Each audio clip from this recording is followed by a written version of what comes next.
Chapter 7. Financial IQ Number 5. Improving your financial information. In January of 1972, I was transferred from Camp Pendleton, California, to an aircraft carrier off the coast of Vietnam. It was my second trip to Vietnam. My first visit was in 1966. The Merchant Marine Academy sent students to sea for a year of study. My project was studying military cargo operations in a war zone, more specifically, how to safely load and unload bombs without killing ourselves. My second trip as a war pilot was a very different experience than studying the war as a student. My primary job on board the carrier was as a helicopter gunship pilot. My primary mission was to fly as an escort for the larger troop helicopters. Our squadron was made up of mostly troop transport helicopters, the twin-rotor CH-46 and CH-53s, aka Jolly Green Giants. If the zone was hot with enemy fire, the job of the gunship was to protect the troop transport helicopters in the zone. Personally, I was happy to be a gunship pilot. It was a lot better than being a troop transport pilot. Transport pilots had to be extremely brave. They flew large helicopters into a hot zone, just sitting there as troops got on or off. Top secret job. My secondary job was as an assistant to the squadron's top secret information officer. It was an extremely interesting job. For hours on end, we would sit, listen, observe, gather, and process top secret information. At regular intervals during the day and the night, we gave briefings to the commanding officer and his team. Our job was to take raw data from the war and turn it into relevant information. Life or death information. As an information officer, I gained a tremendous respect for information. Prior to Vietnam, I never thought much about the subject. In school, I thought the study of information was a joke. To me, information was just data, mindless facts and figures, dates and times to be memorized in order to pass tests. In Vietnam, information was more important. It could mean life or death for my fellow pilots. Today, I believe that I am a better entrepreneur and investor because of my position as information officer. Today, I know that information can mean life or death in war and the difference between being rich or poor in business.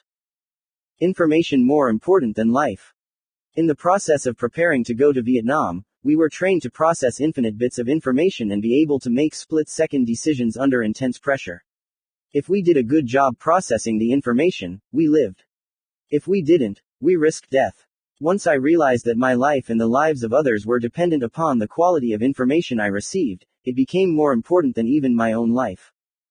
In a previous book, I wrote about the first day I came under fire in Vietnam. I described the fear as well as the realization that the guy firing at me wanted to go home as much as I did. In the book, I related my crew chief's words of wisdom, reminding me that in war there was no second place, no silver medal. It was gold or nothing. Watching real bullets screaming up at us, I realized school days were officially over. As we flew towards our death, years of training and information were being processed into one decision, one action. The good news is that my crew and I returned home that night. Sadly, the Vietnamese on the ground didn't. There was no second place. The most important asset.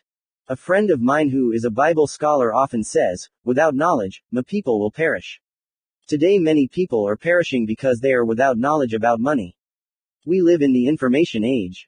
Even in very remote areas of the world, I have seen young people text messaging while at the same time riding the family's donkey cart. Never before has the entire world been so connected so quickly. Information is the single greatest asset of this era. In previous ages, you owned factories, cattle ranches, gold mines, oil wells, or skyscrapers to be rich. In the information age, information alone can make you very rich. You don't need tangible resources like land, gold, or oil. The young entrepreneurs who created MySpace and YouTube have proved that. With just a few dollars, some information, and the leverage of technology, these 20-year-olds have become billionaires. Likewise, poor or mistaken information is a liability. Poor information creates poor people. One of the reasons so many people are struggling financially is simply because they have obsolete, biased, misleading, or erroneous information powering their most powerful asset, their brain. Many people who are struggling are doing so because they are using industrial or agrarian age information in the information age. Examples of industrial age information are ideas such as, I need a good education to get a high-paying job. An example of agrarian age information is, land is the basis of all wealth. The 4 ages of humanity. There have been 4 economic ages of humanity. 1. The hunter-gatherer age. During this period nature provided the wealth. Tribes followed herds or searched for food. If you knew how to hunt and gather you survived. If you did not, you died. The tribe was social security. Socio-economically, everyone was even. The chief didn't have a higher standard of living than the rest of the tribe. He may have eaten first and had more wives, but basically, fire was fire and a cave was a cave. In terms of money, there was only one class of people. Everyone was poor. 2. The agrarian age. Once humans learned how to plant seeds and domesticate animals, land became the wealth. Kings and queens owned the land, and everyone else worked on the land and paid a tax to the royals. That is why, real estate, strictly translated, means royal estate. With the advent of domesticated animals, the royals rode horses and the peasants walked. That is why the word, peasant, is a derivative of many words broadly meaning on the land and on foot. Peasants owned nothing. Socio-economically, there were 2 groups, the rich and the peasants. 3. The Industrial Age. In 1492, Christopher Columbus and other explorers went in search of trade routes, land, and resources. To me, that's when the Industrial Age really began. In the Industrial Age, resources such as oil, copper, tin, and rubber were wealth. During this era the value of real estate changed. In the Agrarian Age, land had to be fertile and able to grow crops or raise animals. In the Industrial Age, non-agricultural land became more valuable. For example, Henry Ford built his auto plant in Detroit because he could buy large tracts of rocky, unfertile, non-agricultural land for a great price. Today, industrial use land has a higher value than agricultural land. Socioeconomically, a new class emerged, the middle class. There were now 3 groups of people: the rich, the middle class, and the poor. 4. The Information Age. This age officially started with the invention of digital computers. In the Information Age, information leveraged by technology as wealth, and very inexpensive and abundant resources, such as silicon, produce the wealth. In other words, the price of getting rich has gone down.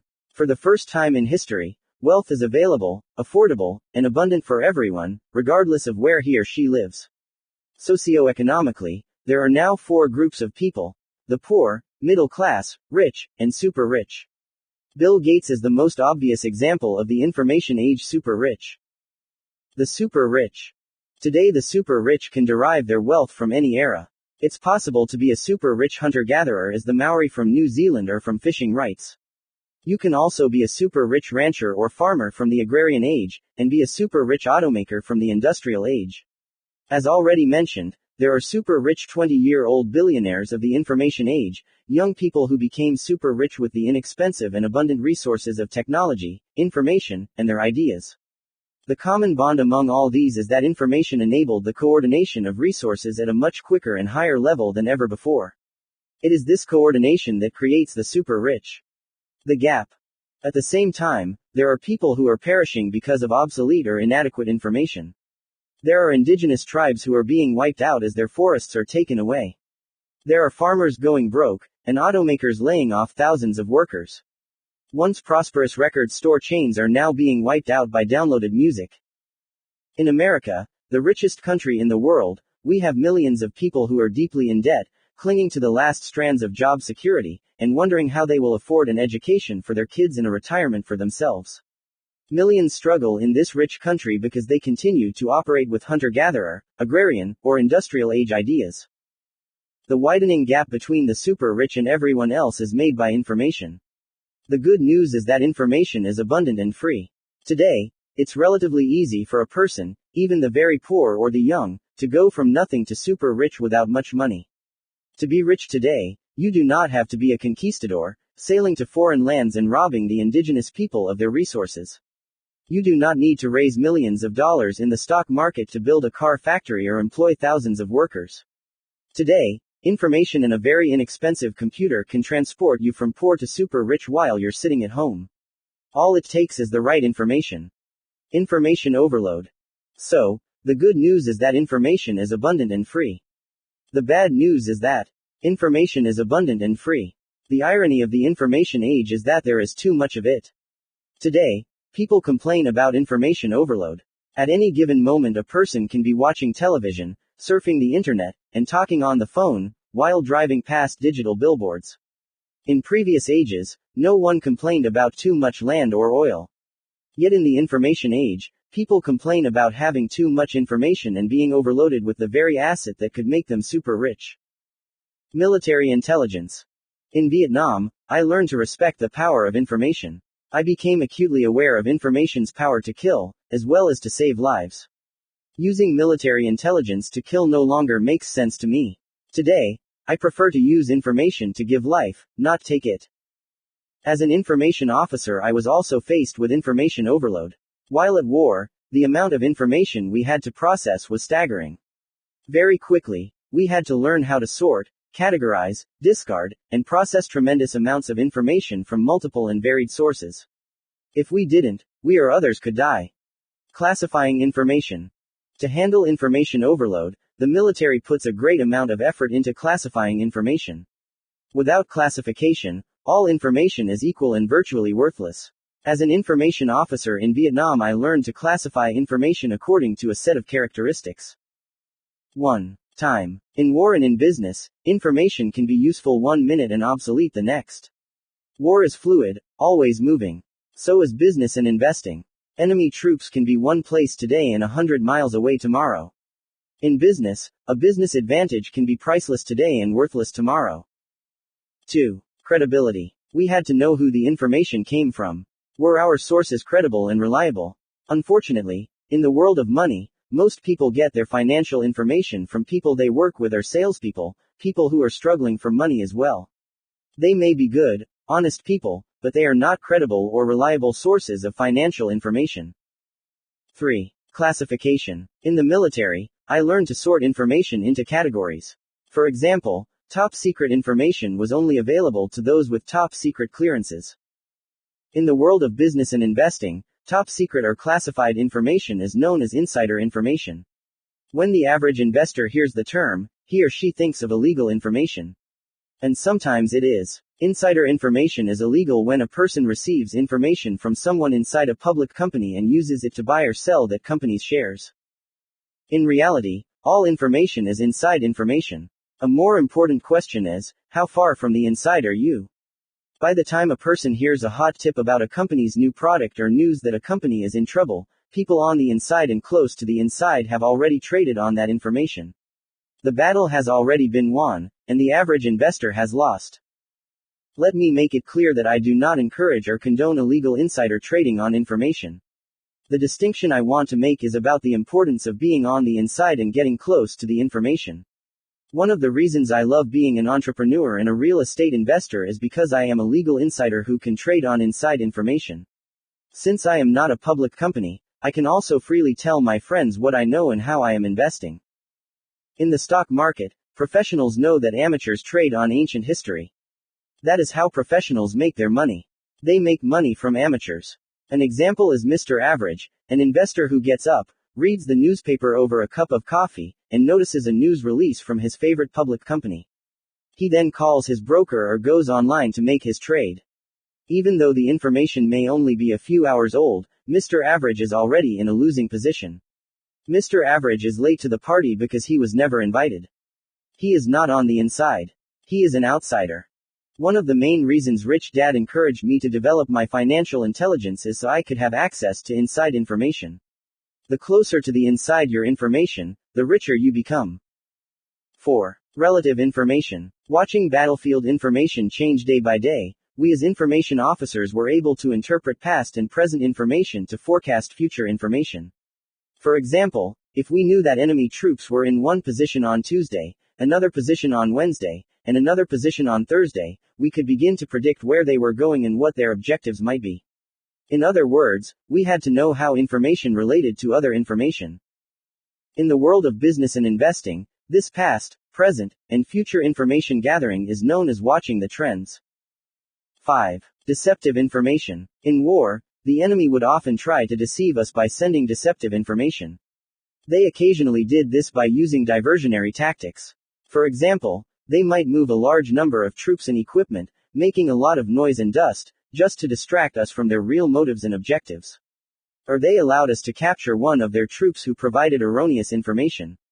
Or they used a spy, someone we thought was on our side, to provide us with inaccurate information. The pump and dump. Business and investing are rampant with deceptive information. An entrepreneur and investor must be constantly vigilant and on guard against deceptive information. For example, many times a financial expert will tell you something and then do the opposite. This person may go on television and say he is bullish on a stock and is buying it. This bit of information causes other people to buy the stock, driving the stock price up. Once the price is up, the person who recommended the stock sells and takes a huge profit. This is known as the pump and dump. The sleight of hand. Another form of deception is known as the sleight of hand, a technique named after a magic trick. When a magician taps on his top hat, your eyes are drawn to the hat and away from what he is doing with his other hand behind his back. In business, consumers are often deceived the same way. For example, a box of cereal may boldly say, low fat. A consumer worried about gaining weight thinks this is a good cereal for them. Upon closer inspection of the fine print, however, you find the cereal is low in fat but excessively high in sugar. In investing, a mutual fund may advertise, highest returns of all funds. What the headline fails to state is that none of the other funds made any money and neither did their fund. It's like saying, I caught the biggest minnow. Classifying information to become richer. There are a number of lessons I learned in the military about classifying information that are applicable to business. Lesson number 1. Facts versus opinions. The key to military intelligence is to know the difference between facts and opinions. The same is true for financial intelligence. One of the reasons so many people think investing is risky is because they do not know the difference between facts and opinions. A few examples of opinions are: when someone says the shares of a company are going to go up, it's an opinion because it is about a future event. When someone says a person's net worth is $1 million, it's an opinion because most valuations are opinions. If a person says, he is very successful, this is an opinion because the definition of success is relative. Lesson number 2. Insane solutions. An insane solution occurs when a person uses information that is an opinion as a fact. In war, this can kill you. In business, it can ruin you. For example. Question. Why did you buy that house when you knew you couldn't afford it? Answer. I bought it because my broker said it was going to go up in value. I thought that I could buy the house, live in it, and then sell it for a profit, which would solve my money problems. Question. Why did you marry him even after you knew he was a womanizing lazy bum? Answer. Well, he was so cute. I was afraid I would lose him. I did not want anyone else to steal him from me. So even though I knew he fooled around and did not like to work, I thought that after we got married and had kids, I could change him. Question. Why did you stay at a job you hated for so many years? Answer. I thought I might get promoted. Question. Why do you invest in those mutual funds? Answer. Because my supervisor told me to. She said it was a good investment. Lesson number 3. Risky actions. In war, if you didn't verify information and acted on it blindly, you risk death. A risky investor invests based on opinions. Unfortunately, this describes most investors. Since most investors invest for capital gains, their investment decision is based upon opinions about the future. Many investors invest in mutual funds based upon the opinion that the stock market goes up 8% to 10% per year. If the opinion is wrong, they lose. A smart investor knows the difference between facts and opinions. Generally, a person who invests for capital gains is investing on an opinion. A cash flow investor invests for facts. If possible, a smart investor will invest using both opinion and facts, and invest for both cash flow and capital gains. If you are investing in stocks, mutual funds, real estate, or business, ask yourself if the information you are basing your decision on is fact or opinion. Lesson number 4. Control over the asset. One important bit of information I want is how much control I have. In the previous chapter on financial IQ number 4, leveraging your money, I stated that it was important to invest with control before leverage. If I do not have control, I do not use much leverage. I control my asset value by controlling my rents. My asset value is not based upon a market appraisal, which is an opinion 99% of the time. The reason bankers often ask for a large down payment on a property is simply because they do not trust the appraised value. Of course, this practice went out the window when credit became cheap. With easy credit and cheap money, Housing prices skyrocketed as fools rushed in after fool's gold. More buyers meant prices went up. As prices went up, real estate appraisals went up.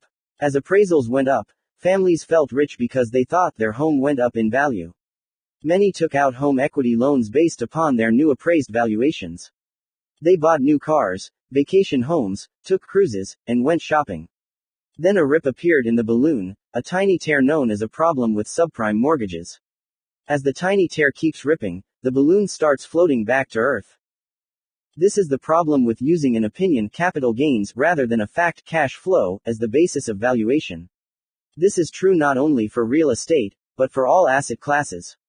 This is why when seeking financial information I need to know if the information is a fact or an opinion. Financial insanity is caused when opinions are mistaken for facts. Fools rush in. There are 2 songs worth humming to yourself the next time you are about to make an investment decision: Fools Rush In, by Johnny Mercer and Rube Bloom, and The Gambler, by Don Schlitz and sung by Kenny Rogers. The line I love from The Gambler is, "You never count your money when you're sitting at the table." When someone says, "My net worth is ... or my home is appraised at," I know I'm talking to a gambler, a person counting his or her money while sitting at the table. My rich dad said, "The reason you do not count your money while you're sitting at the table is because as long as you are at the table, your money does not belong to you. The moment you step away from the table, the money in your pocket is your money and you can count it." Today, millions of workers with retirement accounts are counting their money while sitting at the table. Since most investors invest in paper assets and for capital gains, most invest without control and invest upon the hope that opinions become facts. That is very risky. This does not mean a smart investor only invests upon the facts. A smart investor is a person who invests with both opinions and facts. A smart investor knows that facts and opinions can be valuable bits of information. Simply said, a fact is something that is proved by verification of physical proof. An opinion is something that may or may not be based upon a fact.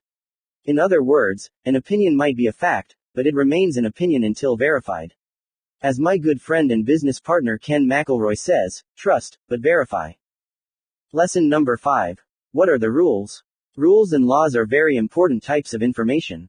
Many people get into trouble simply because they do not know the rules, ignore the rules, or break the rules. Personally, I never liked rules. In Vietnam, I liked them even less. One of the things I hated was that we fought according to one set of rules and the enemy fought according to another. One rule I found ridiculous in war was the rule that we could not pursue the enemy across borders. The enemy would fight close to the border and then escape across it for safety. There were many times we had to break off a fight because the VC crossed back into Laos. Another rule I did not like was that I had to wear a uniform, but the enemy did not. One of the hardest things about fighting was not having the information on who was an enemy and who was not. A uniform would provide that information. Rules increase asset value.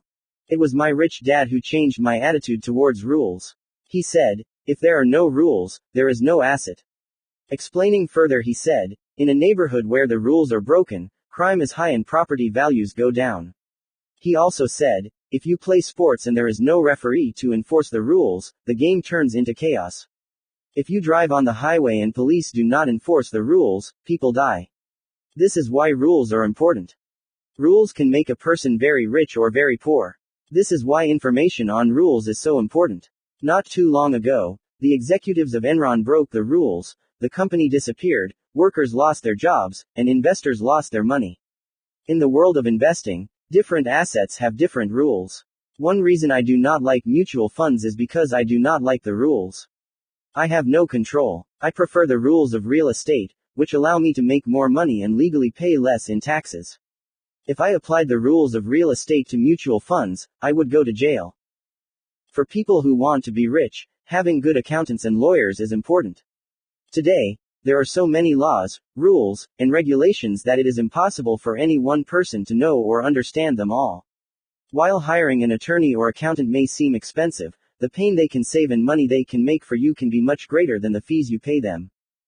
Remember 2 things. Rules provide a valuable source of information about how the game of money is played.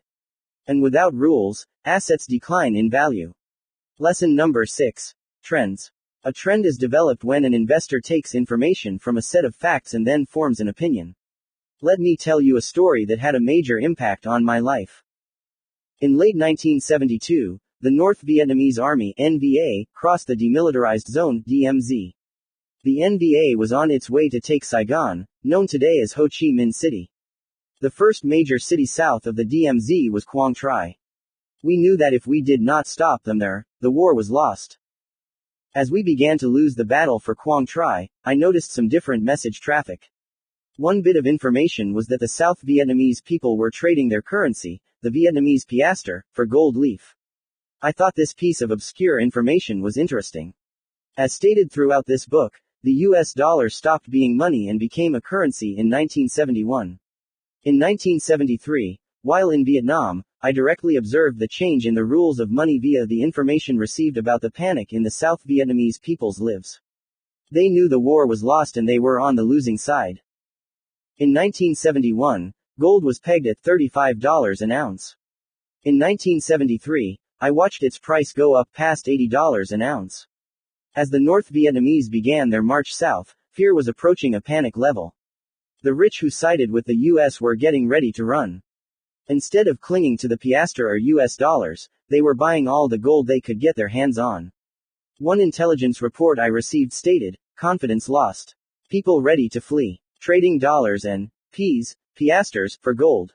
Sitting in the top secret room, I realized that people wanted gold. I assumed they knew gold would buy them passage to another country. I could feel their anguish. They knew that gold could save their lives. I knew the facts. The US was losing the war. The enemy was taking ground. Internationally, the dollar was dropping and gold was going up in price. From the intelligence report, I knew the South Vietnamese people were panicking and dumping their currency to buy gold. To me, this trend was an investment opportunity. I used it to form an opinion. A few days later, a friend and I flew north, just behind enemy lines, hoping to buy some gold. Our opinion was the Vietnamese gold miners would be desperate to sell to us their gold since the NVA had just overrun their village. Our opinion was the miners would jump at the opportunity to take our US dollars. Our opinion was we would be in a good position to buy gold at a discount. Because of our opinion, based upon a few facts, we were willing to break a few rules and risk our lives just to make a few dollars. Instead of making a killing, I was nearly killed. Instead of buying gold at a discount, I learned a valuable lesson about gold and currencies. That day I found out that the price of gold really was the same price all over the world. On that day, the price was about $82 an ounce. I found out that regardless of whether I was buying gold in US territory or NVA territory, its price was the same. Standing behind enemy lines, hoping to buy gold at a lower price, is a perfect example of becoming smart by being stupid. I was getting an MBA in international finance by standing in front of the bamboo hut sales office for the mine, arguing with a red-toothed old woman, stained from chewing betel nuts. Although I did not ask, I sincerely doubt if this woman was a Harvard graduate. I doubt if she had any formal education at all, but she was a great teacher. Even though she did not seem to be well educated, or dressed for success, she knew her stuff when it came to the value and price of gold. She was financially intelligent and tough as nails. She was not going to let a couple of young American pilots sweet-talk her out of her gold with rapidly declining US dollars. To this day, I vividly remember standing in front of her, arguing for a $5 discount. I was willing to pay $77, not the world price of $82. Instead of taking our money, she just kept shaking her head and chewing on her betel nuts. She knew the price. She knew the local and geopolitical economic forces in the world. She was informed. She was tuned in, she was cool, and she was in no hurry to sell her gold. She knew the trend was on her side and not on ours, and that there were people far more desperate for her gold than two pilots trying to make a few bucks. Once it dawned on me that she was not going to budge, I said silently to myself, I'm dead.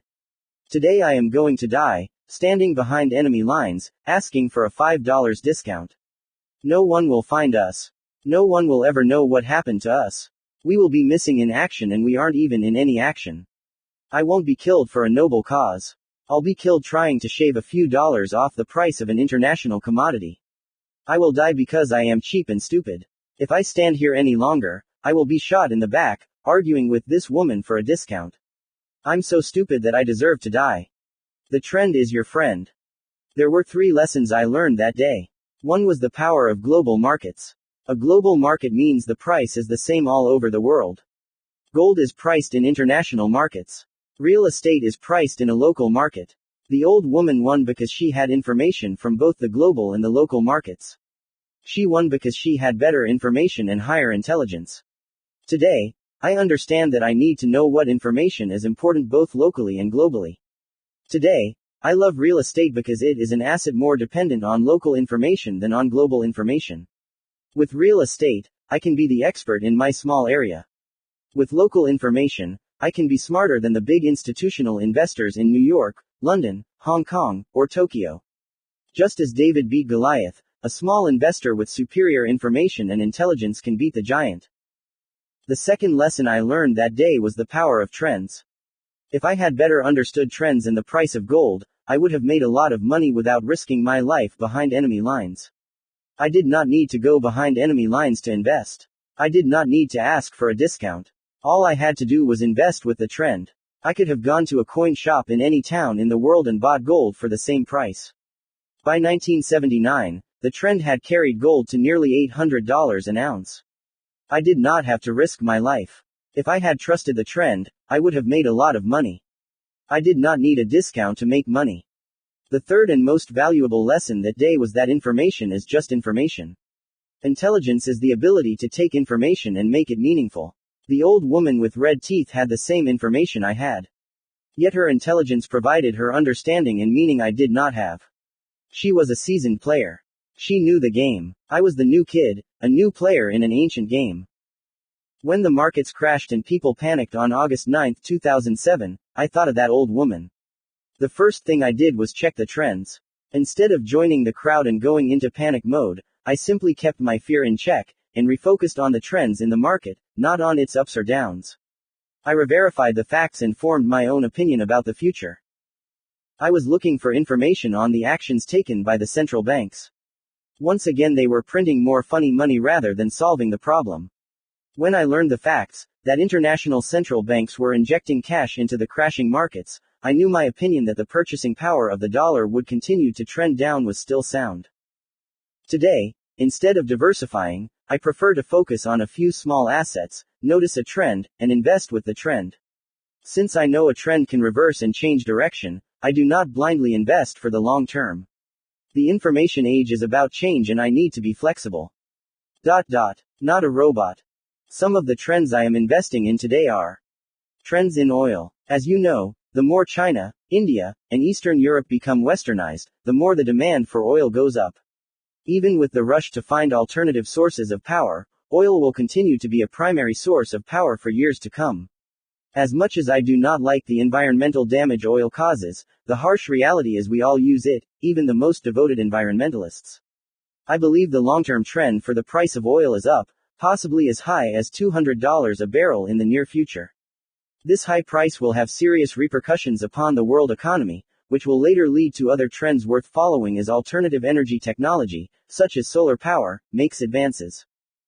Trends in silver. I believe silver is the best investment in 2007. I believe it is a better investment than oil. There are two reasons I say this.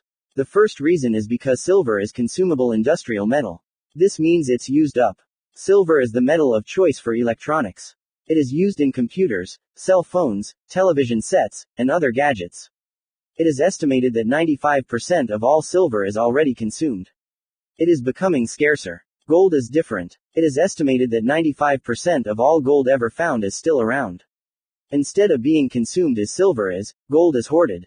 In many ways, this makes silver more valuable than gold. The second reason is because silver is also a precious metal, a form of money. As the dollar drops in purchasing power, more people will look for anything that represents real money or at least holds its value. As I write, silver is very cheap when compared to gold. It is approximately $13 an ounce while gold is approximately $600 an ounce.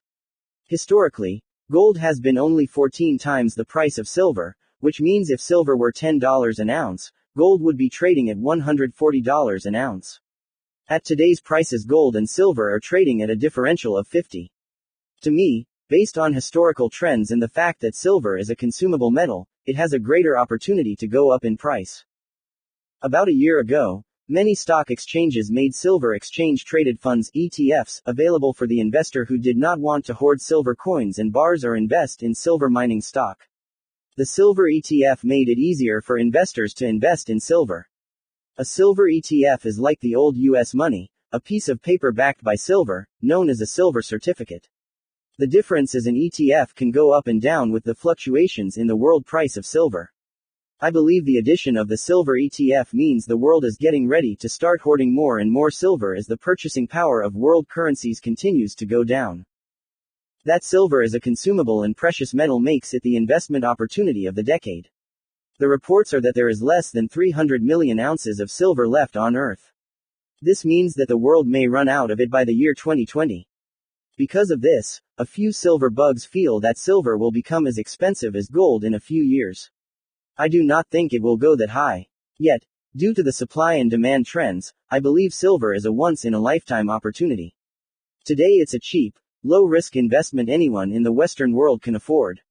That is why I watch the trends and purchase silver anytime the silver market drops in price. Of course I could be wrong, so it is best to do your own research and find your own information before investing in this trend. Trends in housing. One of the reasons for the high price of commodities is that the world needs and wants more housing. For example, demand for concrete in China caused a shortage of concrete in the US, which caused the price of concrete to skyrocket. One of the reasons I love investing in apartment houses is that, rich or poor, people will pay for a roof over their head. In America, the population is expected to grow from 300 million to over 400 million in the next 2 decades. So I believe the price of housing will continue to trend up. As real estate becomes more expensive and difficult to afford, and as wages come down, I believe these trends will cause more people to be renters. One of the reasons Kim and I did not panic during the August 9, 2007, crash is because we rent out real estate for cash flow. We do not sell real estate. People who invest for capital gains are people who buy to sell real estate. When the subprime mortgage market collapsed, sellers panicked. People who invested for cash flow, those who rent property to others, didn't panic. In fact, they saw opportunity. In down markets, there are more renters than buyers, so a crash is generally good for landlords but not sellers. The old woman chewing on betel nuts and selling gold knew that panic was going to make her rich. The trend was her friend. People who rent their property know that the trend is their friend. For those who sell property, or are counting on their property to appreciate in value, the short-term trends may work against them. Instead of prices going up, they will probably come down or remain flat. The boom is over for sellers and just beginning for landlords. Demography is destiny. A very valuable source of information is demographics. As the saying goes, demography is destiny. In other words, just watch people, as I did in Vietnam, and you'll know which way to invest. Once I knew that when people panic they buy commodities with their currency, I had very valuable information for basing my opinions on trends. As gold went below $400 an ounce, I started to buy a little and began buying a lot when it hit $275 an ounce. Then the price began to head back up. In other words, I followed the trend down and bought a lot once the trend reversed. One of the reasons I like gold and silver is because there is always a market for it. It is relatively liquid, and if I need cash, I can get cash pretty quickly. Less liquidity, more information. In real estate, the trend is a large percentage of baby boomers retiring to Arizona and Nevada. So I invest in those states. Due to the loss of jobs in Detroit, people are moving out of Detroit, which is pushing housing prices and rents down. It will be a number of years before that trend changes. Since real estate is much less liquid than gold, silver, and stocks, I need to be much more cognizant of trends. After August 9, 2007, many homeowners, flippers, and real estate developers with overpriced condos are finding it hard to become liquid again. Instead of selling to get out, all most can do is watch helplessly as the value of their real estate sinks into the sunset. The lesson is, the less liquid an investment, the more trend information you need. Many people bought high and now are faced with selling low. An astute investor knows how to follow trends in order to buy low and sell high. The financial bird of prey. Every time I see developers' construction cranes sitting on high-rise condos, I know the end of the trend is near. Whenever you see construction cranes, aka birds of prey, sitting on the skyline, you know the boom is about to bust. It means that the cycle has peaked, and, generally, there is nowhere to go but down. The next time you see more than 2 construction cranes on the skyline, start selling any piece of real estate you do not want. History and cycles. A final thought on trends is the importance of history and cycles. Having survived a number of up and down markets, I have learned a lot from history. There is one historical financial trend I believe is worth watching. That trend is the 20-year cycle between stocks and commodities. As a person who sailed for an oil company and flew helicopters in search of gold, I became curious about why the prices of commodities went up as stock prices came down. A few years ago, I came across a book written by one of my favorite financial authors, Jim Rogers, entitled Hot Commodities. Rogers discovered that stock prices went up for 20 years at the same time as commodity prices came down. For example, from 1960 to 1980, just as I was coming of age, commodity prices such as oil and gold were rising. In 1980, oil, gold, silver, and real estate prices came down rapidly as stock prices started climbing. Between 1980 and 2000, the stock market was the place to be, and oil, gold, and silver were dogs. While the commodity market was down, I was buying all the oil, gold, silver, and real estate I could. On schedule, in 2000, at the height of the dot-com boom, share prices dropped and commodity prices came roaring back up. If history repeats, this means that commodities will come down in 2020 and stocks will be the market to be in again. Obviously, I do not have a crystal ball. But history does seem to repeat, and I am old enough to have seen some reruns. If you would like more information on how a world-class investor such as Jim Rogers analyzes trends, I recommend you read Hot Commodities, or any other book he has written. He is a brilliant investor and writer who is an astute observer of trends. Always remember, the trend is your friend. If you ignore the trend, the birds of prey will pick your bones clean. In conclusion, ultimately, it is not the asset that makes you rich. Information makes you rich. Or poor. For example, if I had bought gold at $800 an ounce in 1979, I would still be waiting to make my money back today. Given how much the dollar has dropped in purchasing power, that means I would have to wait till gold reached $1,500 to break even today. The same is true for any asset. For example, in real estate most investors lose money because of inadequate information and intelligence. That is why when someone asks me, is real estate a good investment? My reply is, I don't know. Are you a good investor? Most businesses fail because of a lack of good business information and intelligence rather than from a lack of money. When people ask me, I have a great idea for a new business, and I'm looking for some money, would you be interested in investing in my new company? My reply is, I don't know.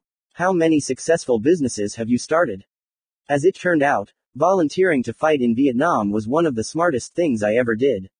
If I had not volunteered, I would never have met that old woman chewing betel nuts. That day, standing behind enemy lines, she taught me a very important lesson. She won because she knew the price of gold had nothing to do with the value of gold. By understanding value, she knew why people were buying and why gold was important to them. That day I learned that it is not the asset that makes you rich. It is information and intelligence that makes you rich. If I can lose money investing in gold, which is real money, I can lose money in anything. That day I vowed to become smarter because she taught me that it is information and intelligence that makes me rich. Not the gold.